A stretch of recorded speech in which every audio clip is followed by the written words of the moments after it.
If you haven't tried already to write your own recursive Fibonacci function, I really encourage you to do so, or at least to try to do so. Give it a serious attempt before you watch this video. But if you have done that, or if you're feeling lazy, I guess you can watch this video. And so we're going to try to write a recursive Fibonacci function according to the specs that I laid out when I first set out the challenge to write a Fibonacci function. So I'll call this Fibonacci again. Fibonacci. Fibonacci, and it'll take it. It has a parameter here, n. So someone will have to pass an argument to it to say which term do we want of the Fibonacci sequence. But here we're going to do it recursively. And what we're going to see is that it's actually very intuitive to write a Fibonacci function recursively. It's almost like magic. And later we'll see, though, it's not necessarily the most efficient way to write a Fibonacci function. So what I'm going to do is whenever you write any recursive program, you really need to think about the base cases really well. And the base cases of the Fibonacci sequence, there's actually two base cases. There's the 0th term and the first term. And those are really given by definition. So let's just say if we want the 0th term, so if n is equal to 0, well, that means you want the 0th term, and the 0th term is actually 0. And you could say else if n is equal to 1, then you can return 1, because that is the 0th term is 0, the first term in the Fibonacci sequence is 1. And now here's where a little bit of the magic happens. Otherwise, return, and this is really cool here, return the Fibonacci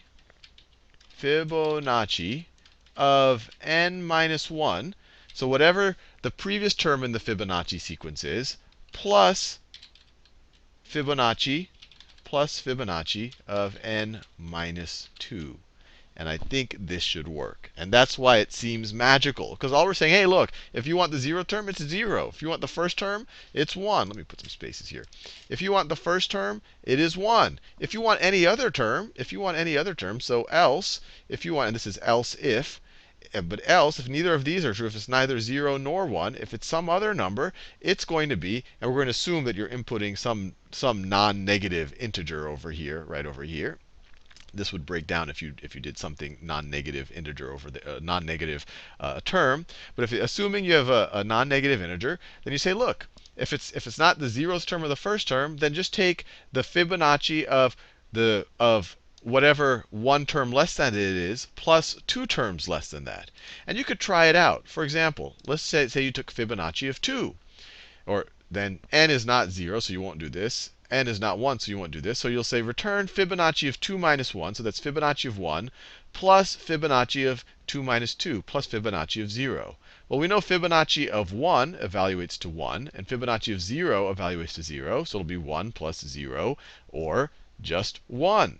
And you can keep going. Try Fibonacci of 3. It'll work, because we know Fibonacci of 0, 1, or 2 works. Because Fibonacci of 3 will boil down to Fibonacci of 2 plus Fibonacci of 1. We know that Fibonacci of 2 is 1. Fibonacci of 1 is 1. So it'll be 1 plus 1 is 2. So it'll just keep working. And we could try it out. Let's just save this. Actually, we didn't save the file name. Let me call it Recursive Fibonacci. Recursive Fibonacci. Recursive Fibonacci. It's a .py file. And now let me actually run the program. And all this does is define the function and in my environment. And then I'd actually have to call the function. So let me just run it. And let me ask for Fibonacci of 4. It gave me the right answer. Fibonacci of 10. 55, right answer. Fibonacci, I could try simple things. Fibonacci of 0. The 0 term is 0. So it all works out. So that's why recursion is kind of magical. And if you wanted to simplify this anymore, you might recognize, hey, the 0th term of the Fibonacci sequence is 0. The first term of the Fibonacci sequence is 1. So really, if you're looking for the 0th or the first term, it's really the same thing as that number. So you could actually maybe simplify this a little bit. If you assume that someone's going to input a non-negative integer over here, you could say something like if n is equal to 0 or n is equal to 1, return return n. Let's see if this works. So this simplified our code up a little bit. So let's try to save this. And now let's run it. Let's run it. All right. And now let's try Fibonacci of 10. It still worked. Because really, the 0th term is 0, and the nth term is, or the first term is 1. So it works there. Or you could even simplify it more. If n is less than 2, that should also work. Because then if it's 0 or 1, you're going to return n. And otherwise, you're going to do all of this business. So let's try that out. So we ran it. And let's try Fibonacci of 10.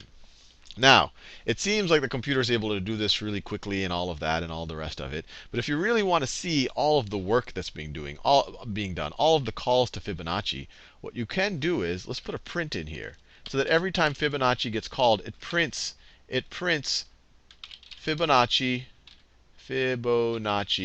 It prints the text Fibonacci, colon, and then I'm going to add to that string of text, what the argument is. So the argument in this is going to be n, and I want to make sure that it is viewed as a string. So I'm casting it to a string. That's essentially just taking an integer and making sure it's a string, and then when I add it to this string, it'll make it one big string. But let's see what this does, and I'm going to try it out with lower values first. So that's the function is defined. So let me write Fibonacci. Let me do Fibonacci of 3. So notice, when it called Fibonacci of 3. Then to do Fibonacci of 3, it had to call Fibonacci of 2 and Fibonacci of 1.